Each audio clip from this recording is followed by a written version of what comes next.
bahwa rencana penculikan itu berasal dari Bung Karno. Kami semua mahasiswa, terutama kami di UI pada tahun 66, itu melihat juru selamat kita adalah Pak Harto.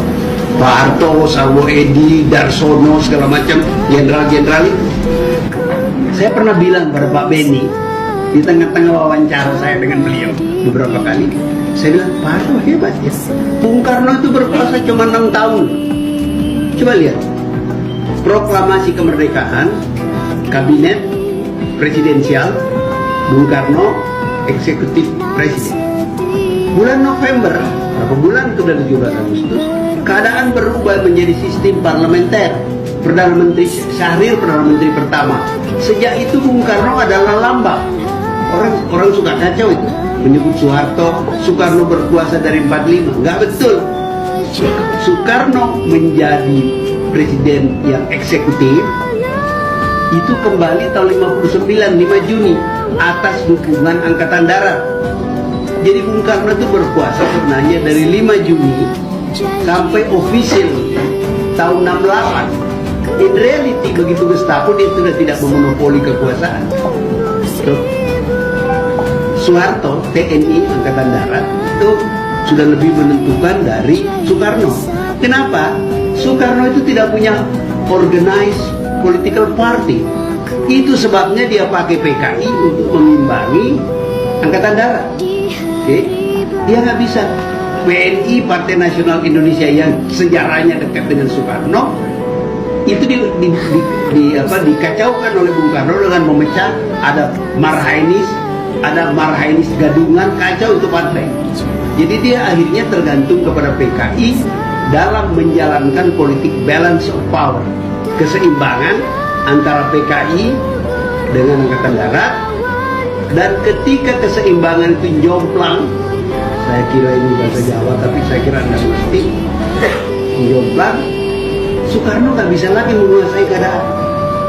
Pertanyaannya selalu mahasiswa saya selalu tanya, kenapa kalau 65 mulai jomplang, kok 68 baru tersingkir completely Pak Bung Karno? Karena Soeharto mencoba mencegah jangan terjadi keributan. So Bung Karno masih sangat populer. Itulah awal dari konflik Pak Nas dengan Pak Harto. Pak Nas sebagai orang Sumatera mau menegakkan keadilan dan kebenaran, dan dia yakin betul, dan di buku ini saya gambarkan bahwa dia yakin betul setelah Untung ditangkap bahwa rencana penculikan itu berasal dari Bung Karno. Tapi Bung Karno tidak merencanakan pembunuhan. Tak seorang pun merencanakan pembunuhan, termasuk ID.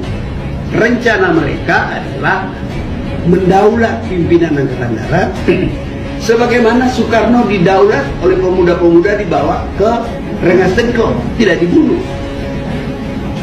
Tapi terjadi kecelakaan. Bagaimana kecelakaan itu saya gambarkan di buku ini. Jadi Pak Harto itu hebat sekali. Makanya saya ingin katakan kepada para cendekiawan muda, marilah kita melihat Bung Karno dan Pak Harto dalam konteks waktu. Bung Karno was a great man, hebat dia. Kita bisa mempelopori Indonesia merdeka dan dia didukung oleh rakyat, didukung oleh pemuda.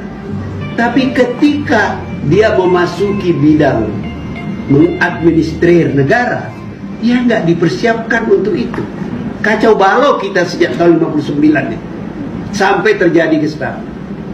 Pak Harto, saya bukan orang komunis, saya anti komunis, terutama pada waktu itu melihat terornya PKI, terornya Lekra dan sebagainya.